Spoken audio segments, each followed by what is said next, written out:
this new report that's just come out from Catalyst. It's an election retrospective, retrospecticus, if you will. But it's amazing because finally this group Catalyst is going back and admitting what people like you and I were saying throughout all of 2024. What's amazing, though, is the fact at least they're finally admitting it. Rich, walk us through some of the top lines of this report. So there are a couple really big ones. And what's interesting is this is the third of its kind. We also get the Harvard co-op study, and we get, of course, the census report, right? And there's a few biggies. One is, and this is what you and I have talked about, it's a complete fall off of Democratic support among working class voters, something like the author of Liberal Patriots blog and the emerging Democratic majority. That was a Bible for the Democrats in the first part of this century. Rui Teixeira and John Judas, they had argued that Democrats could maintain this coalition if they kept a share of the working class. And that was a big part of that, which everyone forgot.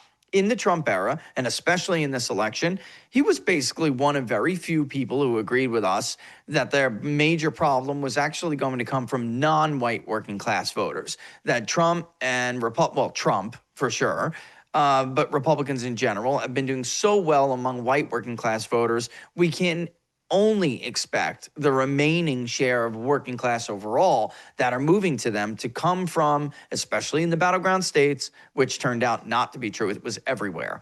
But to come from black voters and Hispanic voters.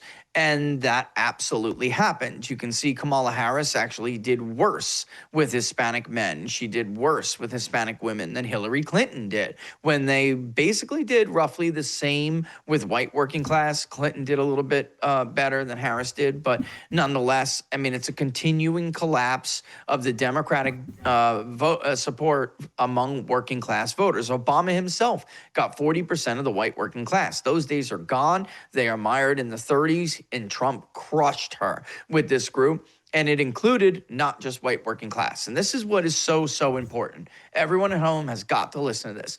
The media hyper focuses not just on women, but white educated voters overall and college educated voters that have been trending to Democrats, especially suburban women that are educated. They hyper focus on this, Jack, when they are a smaller share of the electorate, especially in the battleground states. 65% of Michigan, for instance, is non-college.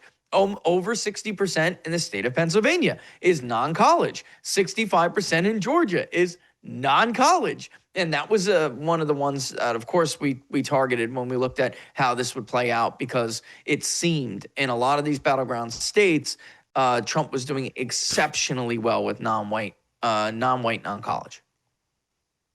And this is huge because there's a piece of this where they got into the electorate that I was digging into, just and not even we're not even talking about Republican support, Democrat support, Trump support, Harris support. What I'm talking about is just the participation and the size and composition of the electorate itself. Yeah. And I think something that the mainstream media gives a huge, just an absolute misunderstanding of is just on education, as you just mentioned. They say, well, they want you to think that non-college voters are this like small group that doesn't really matter, and we're totally focused on overeducated urban elites, when in reality, oh, look, the non-college composition of the electorate in 2024 was 59%.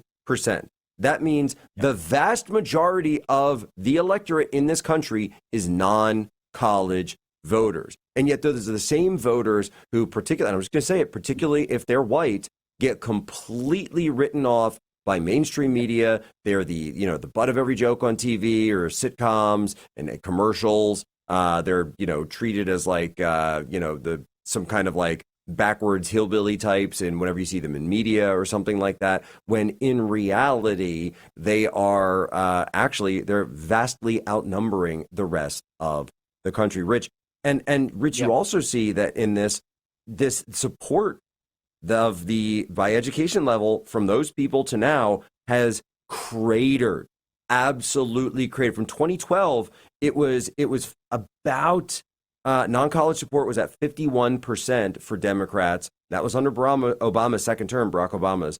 Then with Trump, it goes down to 49%. Then with Biden, it goes down to 48, and now it's down at 45%. So you're looking at an 11-point gap there. And I would also bring up that, of course, that's all non-college, Stunning. right? Because the white working class is, used to be the old target of the media during these how they phrased it in political discourse. Now that there are large and significant percentages of Hispanic and Black non-college voters also now sharing more in common with non-college whites and voting with them, voting the same values, voting for the same policy, they are now also getting thrown into they're just backward club, right? Because that's how they've reacted to this. And I have been arguing for a long time. Another big finding in this report, and I've showed this chart on your show from our own polling, is that how they reacted to people like you and I stating that this would happen, and among non-whites as well. How they reacted to it was unbelievable, as if we were telling people a fairy tale or something. When you go and look at this study, it 100% confirms the chart that we showed once on your show, which was polling going back to 2016, since Donald Trump became a political candidate. You could see this did not happen overnight. This is how trends work. He chipped away a little bit at a time at the share of the Black vote that supported Democrats. He chipped away at the share of the Hispanic vote that supported Democrats. And now, fast forward almost 10 years from that moment, from when he first came on the stage, what we started to see this time is the beginning of what is known as the cascading effect, which is when trends start small, but they're consistent. And then there's like a floodgate that opens and it just cascades. And then everybody's left wondering, how did this happen? In truth, not only should they not have reacted skeptically to what we were saying before the election, they should have expected it. And when you look at this study and look at the column charts side by side, Jack, it's a trend. It just was a larger, more pronounced movement this time because that's what happens toward the end of trend lines. And I think especially when it comes to Black voting, you look by age and it tells age and gender, both genders move towards Trump. But you really see that trend and what is going on when you look at age. And I think what's happening is that social pressure and stigma that came along with the civil rights mindset, and movement is fading now. If you're 45 years old or below and you're a Black voter in this country, there is no reason why anyone should expect you to care any less about the economy or the state of the country or your own financial situation any less than a white voter who lives in the Ohio Valley, right? You are totally at this point disconnected almost from the civil rights era. You just are. That's why when we look at this, we can very clearly see the older you are in the Black voting electorate, the older you are, the more Democrat, the stronger your loyalties are to the Democratic Party. When we get to 30 and below, there's no loyalty to the Democratic Party anymore, Jack. It's wide open. And this is why, this is one reason why it is so important, if Republicans want to be competitive and want to be a national, even dominant political force in this country, they have to continue the Trump movement. And that's it. There's no way back.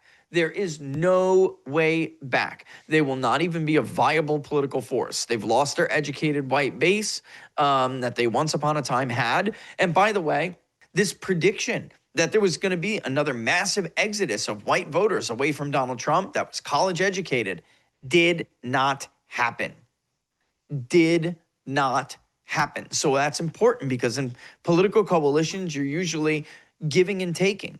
I'm going to do better with non-college voters, and I'm even going to start to bring non-whites into the fold, and they're going to become part of my coalition. Typically, that will result in the loss of the opposite part of that demographic, which here would be college-educated whites. But in truth, as you can clearly see with this study, didn't happen. Didn't happen. Trump did better with everybody, brother. Asians, Native Americans, Pacific Islanders, Hispanics, men, women, doesn't matter. He just did better with everybody.